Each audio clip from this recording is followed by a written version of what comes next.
Hello everyone, welcome. In this video, we are going to learn an important concept in data structures called abstract data types, commonly known as ADT. This topic is very important for exams, interviews and real world software development. Let's get started.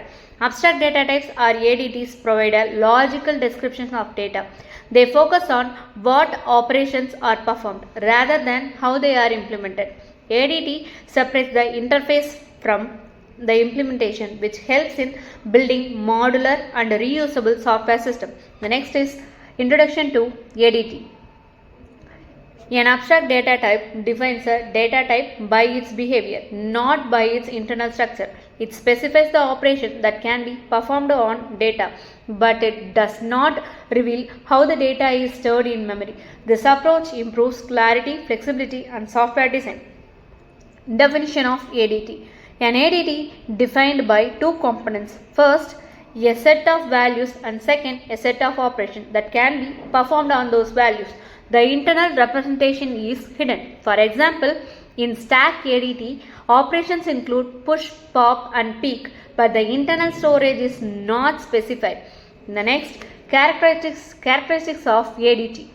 Abstract data types have several important characteristics. They support data abstraction and encapsulation, meaning data is protected from direct access. They are implementation independent, which allows flexibility. Operations are clearly specified, ensuring data security and controlled access.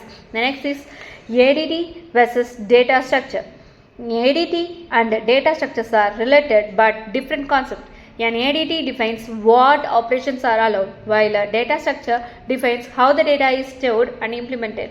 For example, a stack is an ADT, whereas an array or linked list can be used to implement that stack. Next, types of abstract data types. Abstract data types are broadly classified into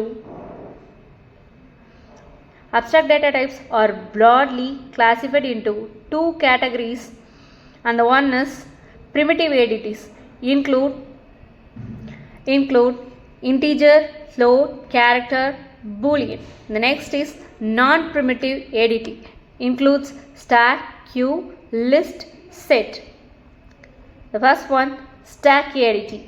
Stack ADT follows the last in first out or LIFO principle. The main operations are push, pop, peek and isEmpty. Stacks are commonly used in function calls, expression evaluation and undo or redo operation. QADT. QADT follows the first in first out or FIFO principle. The operation include enqueue, dequeue, front and isEmpty. Queues are used in CPU scheduling, printer queues and traffic management system. List ADT. List ADT represents an ordered collection of elements and allows duplicate values. Common operations include insert, delete, search and traverse. List ADTs can be implemented using arrays or linked lists depending on requirements. The next is advantages and disadvantages of ADT. ADT offers many advantages such as better modularity, easy maintenance and improved code reusability.